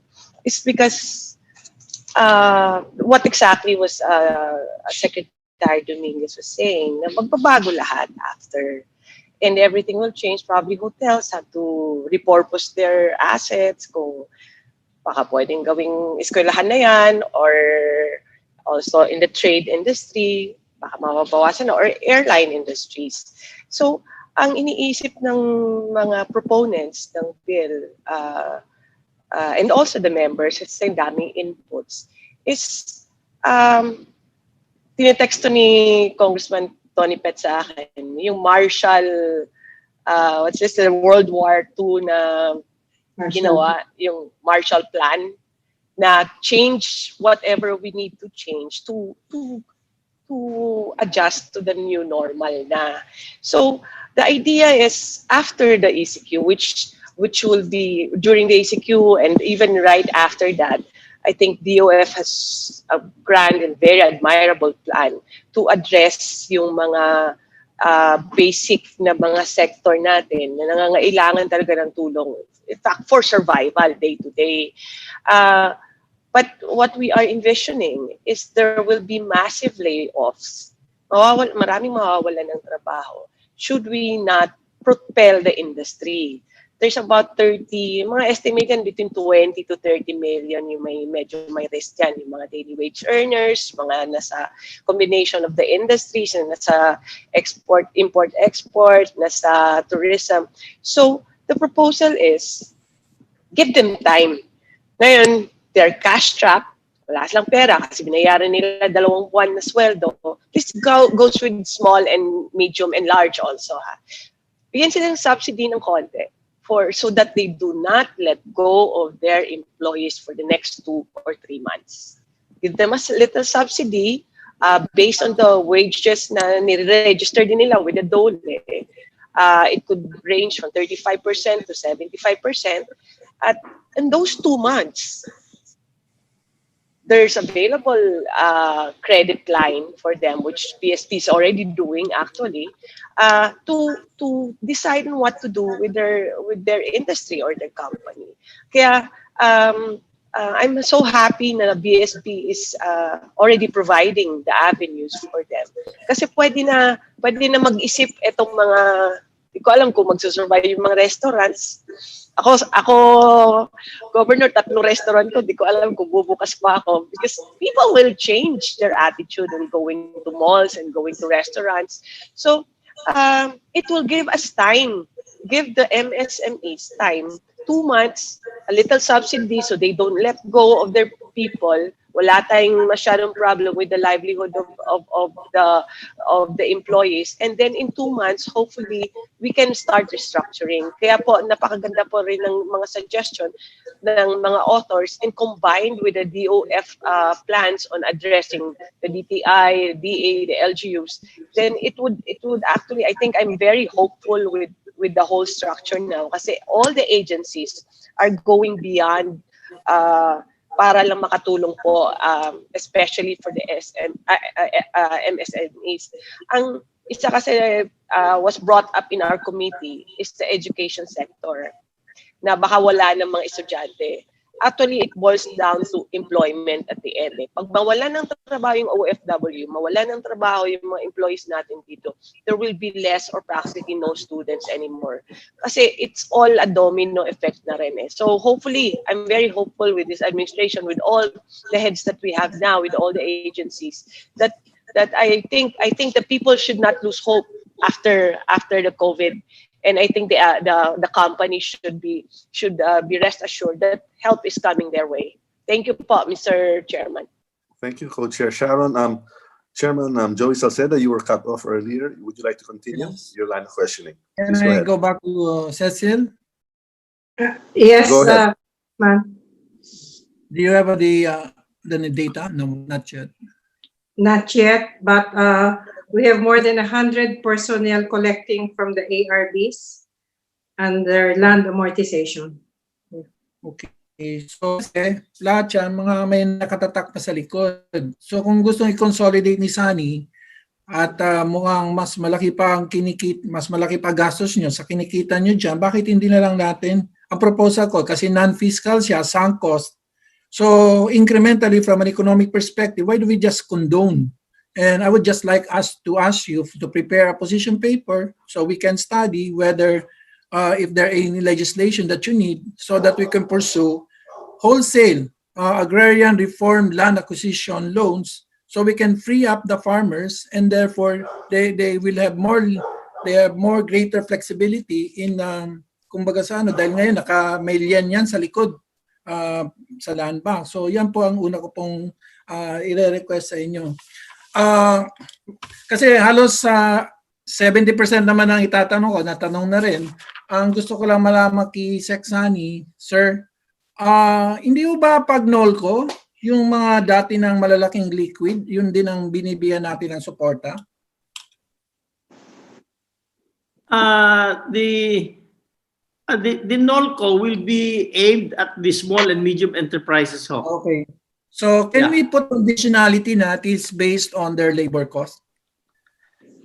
Yeah, and sales also. Because I think that's the way they figure it. Sana mabigyan mas malaking weight kanilang labor cost para po meron silang kasi kung minsan ang dahil ikaw na rin nagturo sa akin ng mga fiscal na to, baka mas malaki po ang fiscal cost kaysa economic gain kung hindi natin siguraduhin na ito po ay talagang employment protection program. So yun na po talaga ang pinaka-suggestion ko if we can put labor conditionalities on the NOLCO. Kasi, okay. Yeah, we will include that. Just to keep 2 points na lang po, ang enhanced BBB o tinatawag namin malasakit build, sana ma-promote, mabigyan pa rin natin ng atensyon dahil ang alam kagad natin pag build, kagad kalye o So para sa akin po kasi may isa tayong natutunan na dapat talaga yung mga health facilities, pati na po ang health goods production, ay kailangan po talaga ay nasa health security na o national security na ng bansa. And lastly, yung point ko po, yung mga tools na binibigay namin sa inyo, nasa inyo naman po yan kung gagamitin nyo.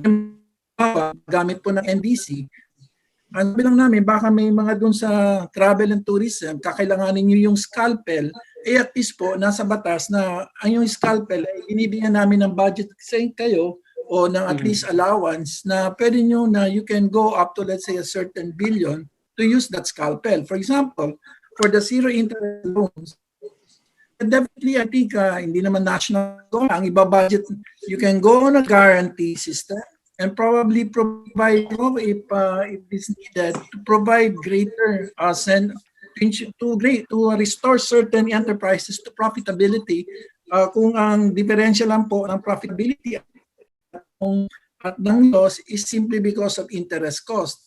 And then, halimbawa, yung credit, all I'm saying is that we want to give you the full array of weapons or instrument inside the operating room.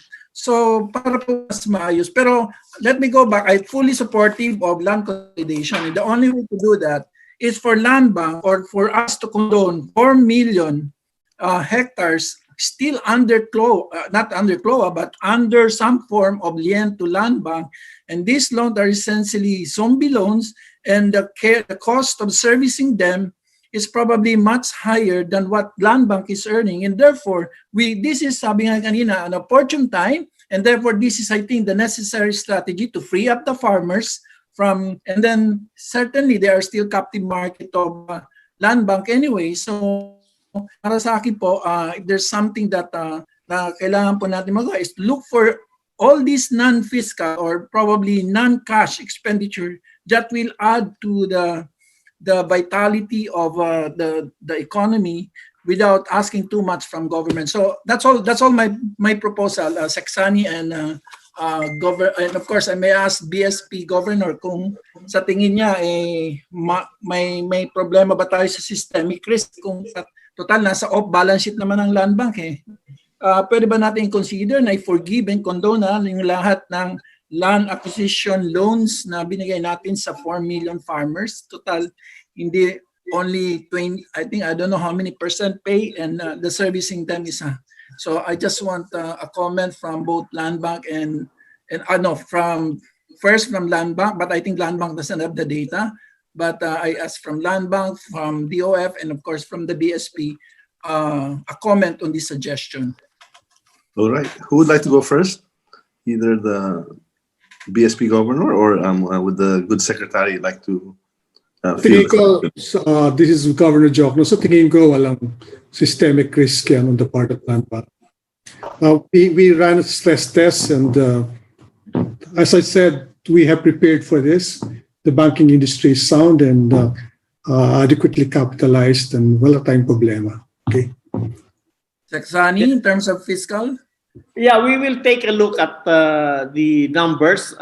Cecil will present that, and we also have to consider, though, what about those guys who already paid?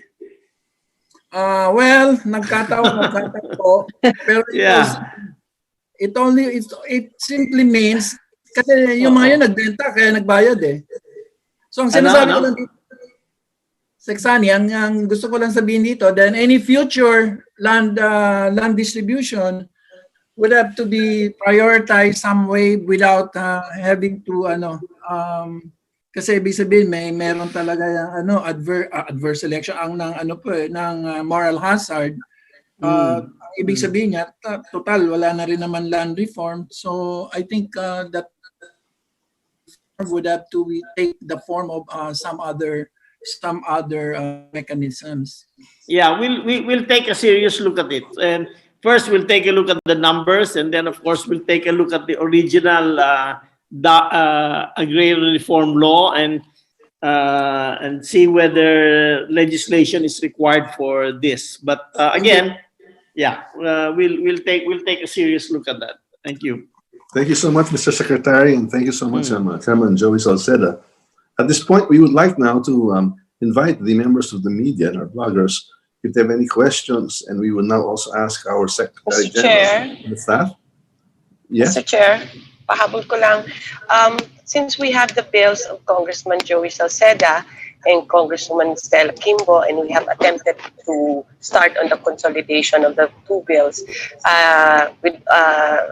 if our guests will allow the agencies, we will send the copies so that you can make comments on the bills, if you don't mind. So we'll try to do it today or tomorrow so that we can get feedback na rin. And you can also share the ideas with Congress on how to help to save the economy after COVID.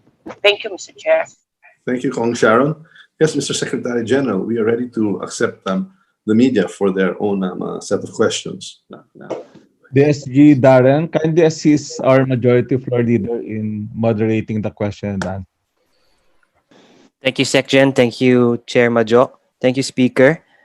We have a list of reporters who wish to ask their questions before, which will be directed to the proper person. The first on the list is Mr. RG Cruz of ABS-CBN. RG, go ahead. Hi, good afternoon, Mr. Speaker, Mr. Majority Leader. My two questions are addressed for the both of you.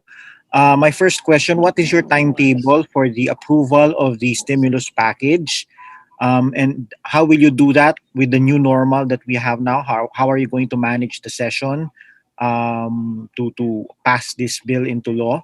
And secondly, for the speaker specifically, can you give us insights as to what happened in the meeting last night? What was the general direction of the people meeting last night, and yung recommendations nila kay Presidente as to what course of action post April 30? Those are my two questions. You can go ahead, please. Yeah, thank you for that question, RG. And binati ko na ng belated happy birthday si Governor Jokno kanina. Gusto rin kita batiin ng belated happy birthday, RG. I hope kahit na naka-quarantine, naka-celebrate ka ng konti. To your question, yes, there's a new normal, and nakapag-usap kami ni Senate President Soto ng konti. Under the Constitution, we have to reconvene, di ba? I think May 4. So definitely, magko-convene kami. Kung naka-enhanced community quarantine pa, lalo that we're in Metro Manila, in Quezon City specifically, maaring online pa rin yung aming gagawin na session. So we are playing it by ear and waiting for the President's announcement on April 30. Now, regardless of the new normal, we commit that Congress will be relevant, reliable, and responsive. No? So don't worry about the process sa ating mga kababayan. Tama yung question. Basically, RG is asking is how we will be there for you, but we will be there for you. No? Na dun sa question mo about yung stimulus, let me first commend yung economic team and thank them sa not only for the programs that they came up, but really being inclusive sa proseso with us. So basically, there are programs that don't need legislation na ginagawa na nila. And many of them are being discussed today. And may technical problem lang yung sa SSS, but we'll invite them to the next hearing. Si Sec Lopez ng DTI was also in the meeting last night, and I invited him to the next hearing with the permission of the co-chairs ng economic stimulus cluster. So basically, what we're doing now is instead of waiting for a administration bill on the stimulus and the input also from the central bank, which Governor Jokno has shared with some members of Congress who have consulted him. While waiting for that, we're already hearing to a technical working group yung bills ni Chairman Joey, ni Chairwoman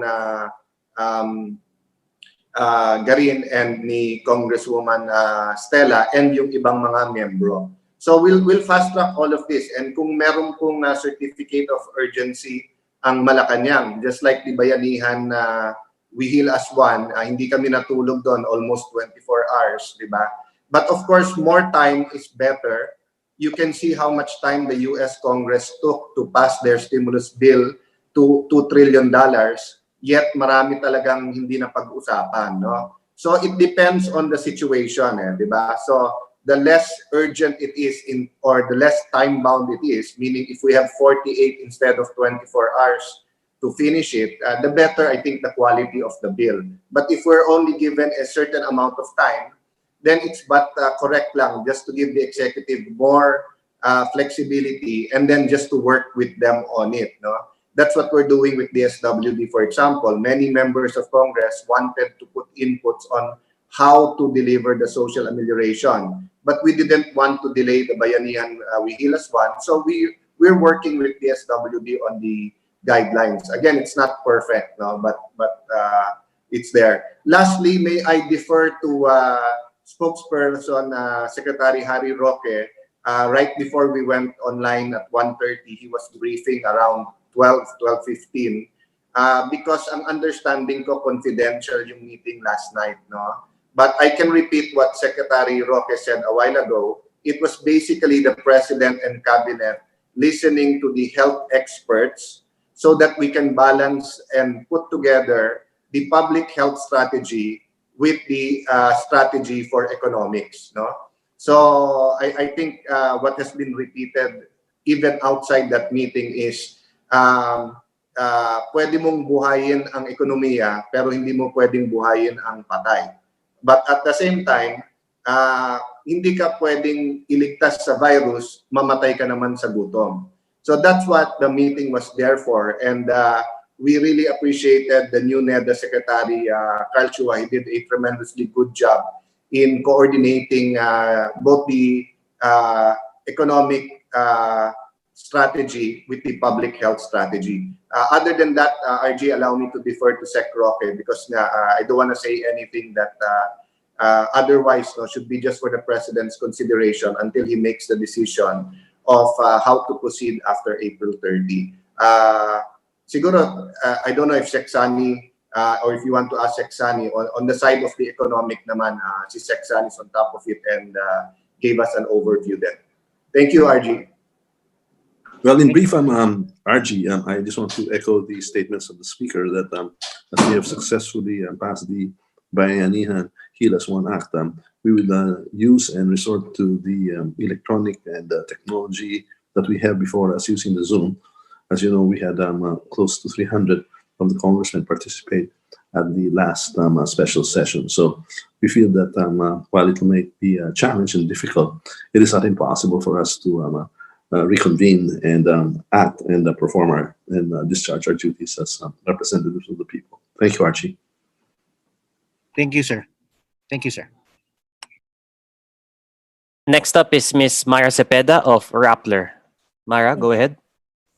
Good afternoon to the Speaker, the Majority Leader, to our lawmakers and the resource persons. I am addressing all my questions today to Finance Secretary Sonny Dominguez. Sir, how will you incentivize banks to loan, given that pre-COVID-19 banks would rather pay penalties than loan to small farmers and businesses because they are deemed risky?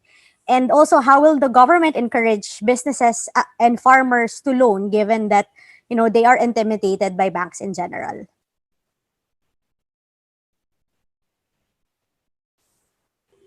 Thank you. I understand that there is pending a bill that is going to be filed to address your first question precisely. I believe it is Congressman Kua who is leading the charge on this thing, and he has consulted.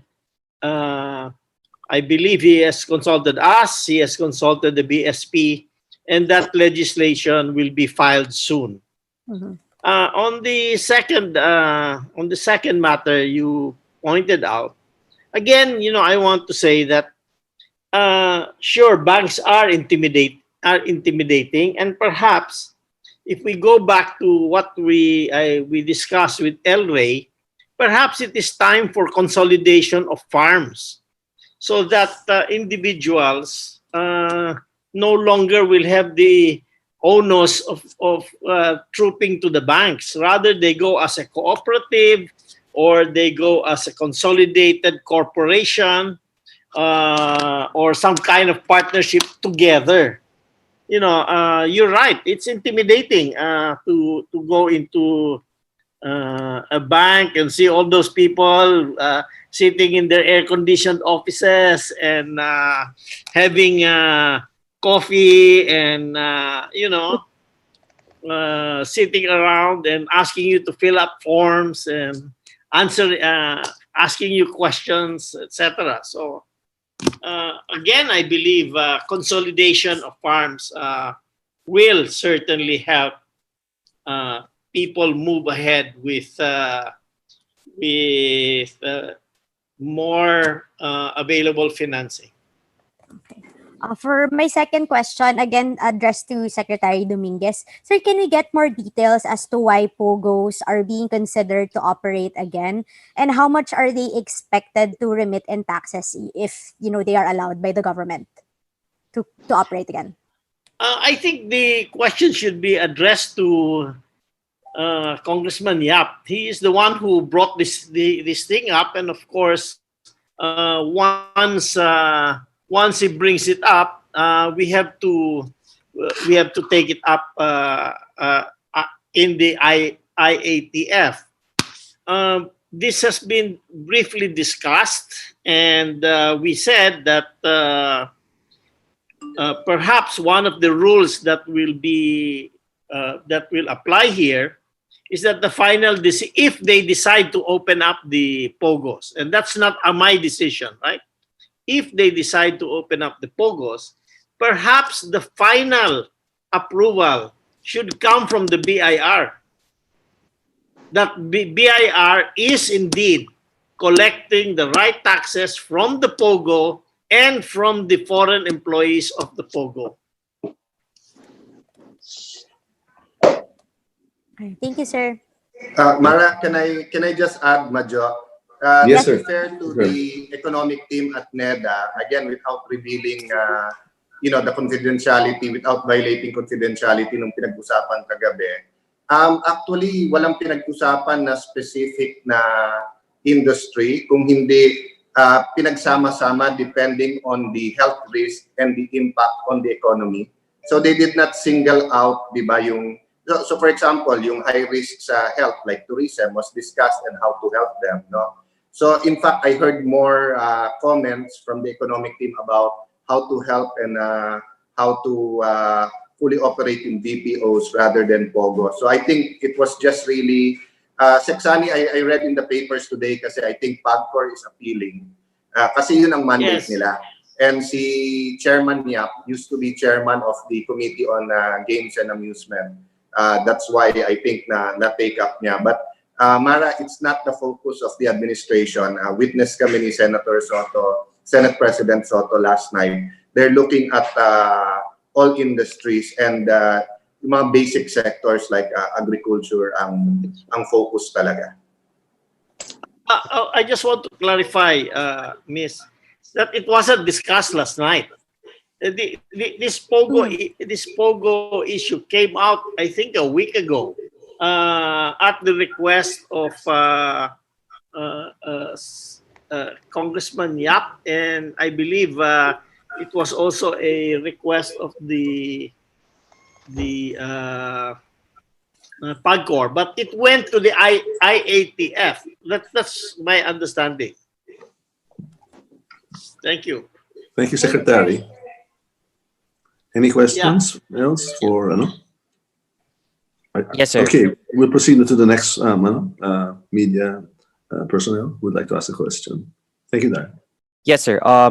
The others who intended to ask a question already backed out because their questions have already been answered by our resource speakers. But we do have one phone-in question from someone who was not able to join our Zoom meeting. It is from Mr. Romer Butuyan of Filipino Mirror. His question is addressed to Land Bank President Ma'am Cecil and to BSP Governor Ben Jokno. And this is the question. Will the LBP or can BSP agree on the call to waive the transaction fee or bank service charge on the distribution to the beneficiaries of the 200 billion SAP fund, SAP fund? Thank you. May I answer that?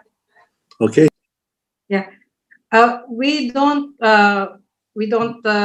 charge the beneficiaries any transaction fee, even if they have to withdraw from other BankNet member banks. So those fees are waived.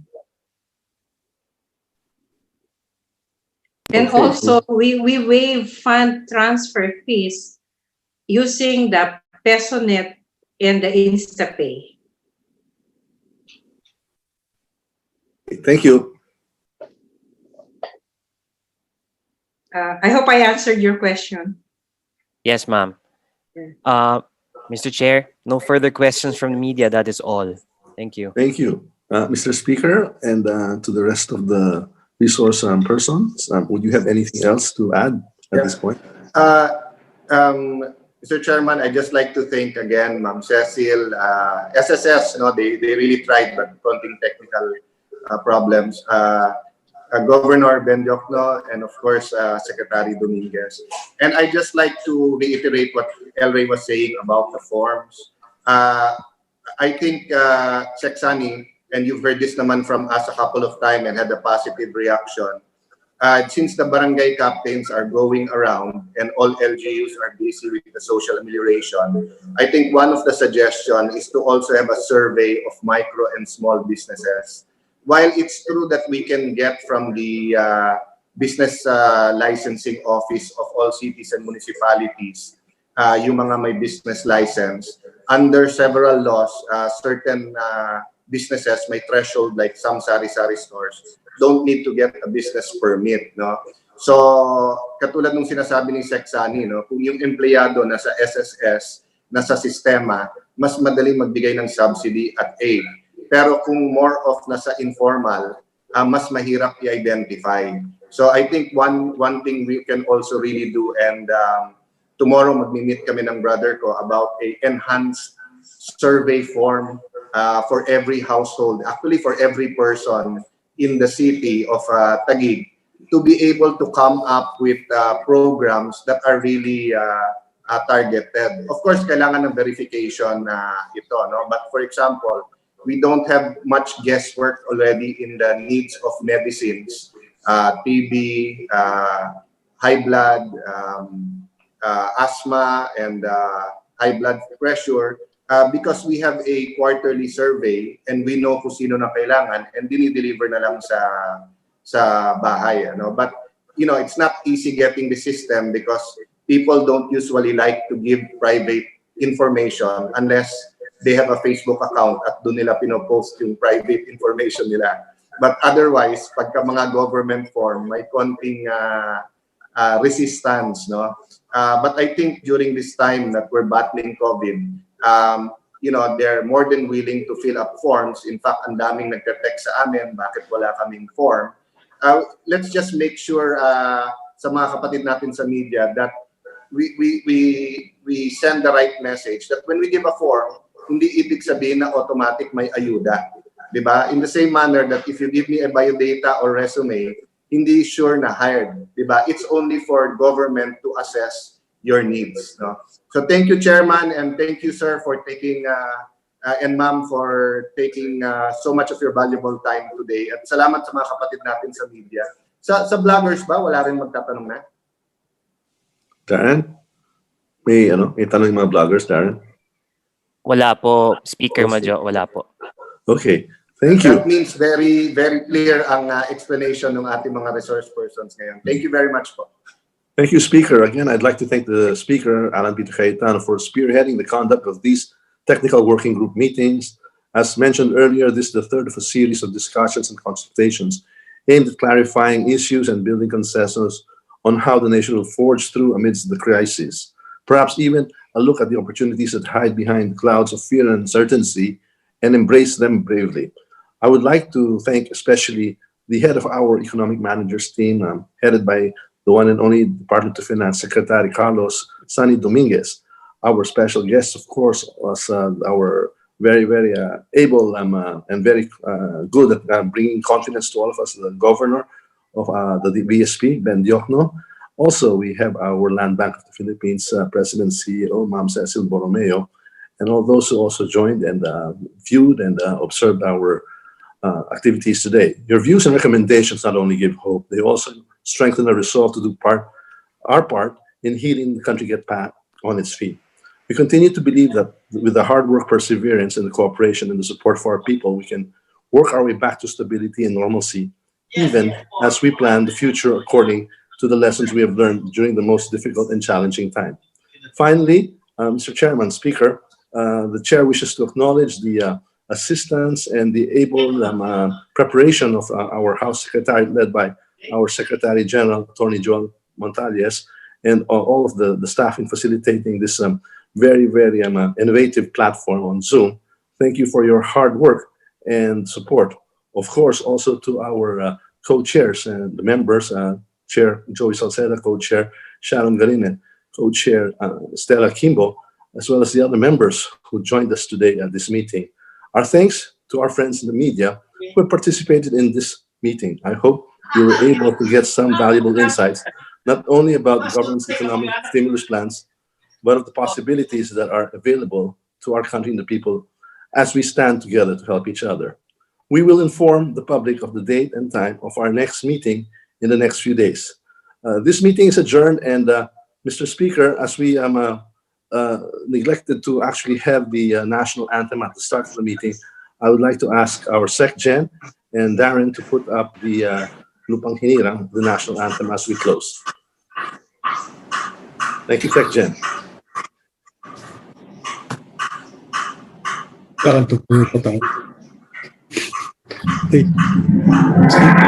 Bayang magiging helas ng silangan, alab ng puso, mo'y buhay, lupang hinirang, yang ka nang magiging sa manlulupi.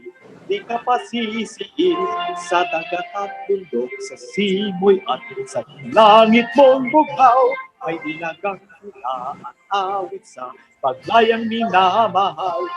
Ayos na pang matawad mong tagumpay na nagniningning, ang bituin at araw niya kailan pa may di magdidibig. Lupa ng araw ng wan, hatid pagsinta, buhay langit sa piling mo.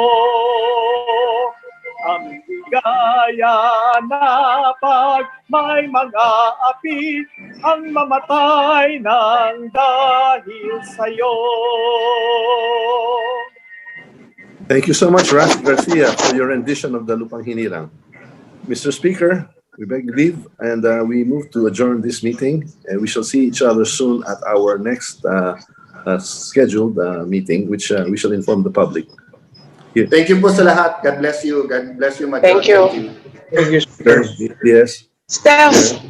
Secretary. Thank you. Thank you. Thank you. Section. Thank you. Dami mo ba tao?